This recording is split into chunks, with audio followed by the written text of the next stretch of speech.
Welcome to Scrum Masters Elite_UK. Insightful analysis, valuable perspectives. Subscribe to the channel and join us on this journey. What draws my attention is Ardie Savea's special status in the squad. When a player is both the captain and regarded as one of the best in the world in his position, almost every decision about team selection revolves around how to maximize that player's value. This is completely understandable. In any team sport, when you have a star capable of making a difference, the coaching staff's job is not only to ensure he performs well, but also to create the right environment for his best qualities to be expressed. Justin Marshall's assessment of shortages in certain positions shows that he is looking at the squad from the perspective of depth. I think this is a very practical approach. A strong team does not only need standout names in the starting lineup but also quality alternatives when the schedule becomes demanding or when injuries occur.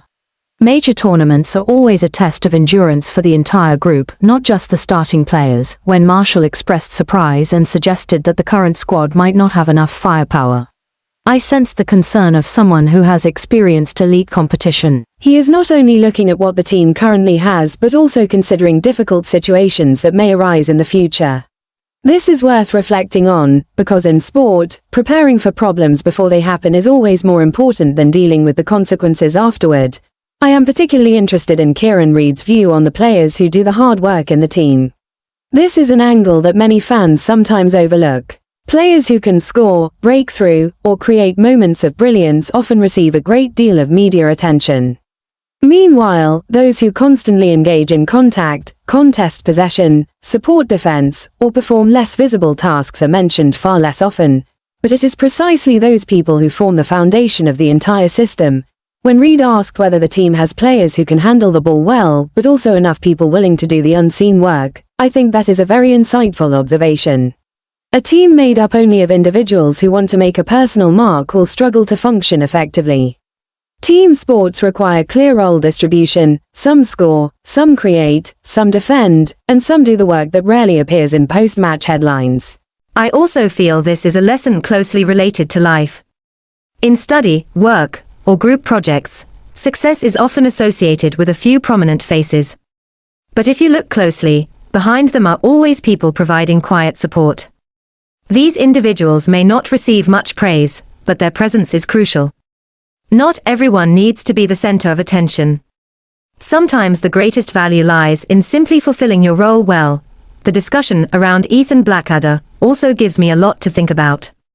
This is clearly a controversial case. One side believes he deserves selection because of his commitment and ability to do difficult work. The other side may be looking at different factors such as current form, physical condition, long-term planning, or tactical fit. I think the important thing is for fans to view the issue objectively. We often judge coaching decisions based on emotion or personal preference for a player. But coaching staff have far more data than what the public can see. They monitor daily training, fitness levels, adaptability to the tactical system, and many other professional factors. This does not mean opposing opinions are wrong. On the contrary, debate is always one of the enjoyable parts of sport. However, I think we should avoid the idea that a selection decision is simply right or wrong. Sometimes it is a trade-off between several valid options. In rugby, as in many other sports, the best players often need to be placed in the right conditions to maximize their strengths. This is not favoritism, but optimization of team resources. If a player has a special ability to create breakthroughs, the team must build a structure to take advantage of that quality. Another interesting aspect is the discussion around the number 6 and 7 positions and the various options in the back row. This shows that the coaching staff is facing multiple choices. In a way, this is a positive problem. Many national teams struggle due to a lack of quality personnel, whereas when a team has several potential players competing for positions, the challenge becomes selecting the one best suited to the current strategy. However, this competition also creates significant pressure for players. No one is allowed to be satisfied with past achievements. A player may have performed very well last season but still has to continue proving their value. This reflects the harsh nature of professional sport. I also find it interesting how former great players express their views. They do not only talk about skills but also about character, commitment, and willingness to sacrifice for the team. This shows that these qualities are still highly valued at the elite level. Today, with the development of statistics, many aspects of the game can be measured. However, some elements are difficult to fully capture with numbers. Fighting spirit, determination, resilience, and the ability to inspire teammates remain important values. Players who possess these traits often have an impact that goes beyond what appears on the stat sheet. I think the most admirable thing is the diversity of perspectives. Some agree with Dave Rennie, some with Justin Marshall, and others with Kieran Reid. It is these differing viewpoints that make sports so engaging. Fans do not necessarily have to fully agree with anyone. What matters is understanding that each opinion comes from a different way of interpreting the game. When we approach debates with an open mindset, the experience of following sport becomes much more enjoyable. The biggest lesson I draw for myself is the value of balance. Talent is important, but talent must be supported by people willing to do the difficult work. A strong team needs not only standout individuals but also those who are resilient, disciplined, and reliable. The second lesson is not to judge everything based on surface appearances.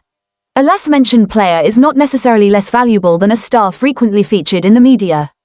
In life as well, many of the most important contributions come from people working quietly in the background. The third lesson is to respect professional decisions even when we do not fully agree with them.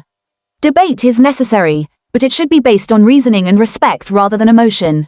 This helps us gain a more comprehensive understanding of the issue. Thank you for following Scrum Masters Elite _UK. Value every role, because success is always the strength of the collective team.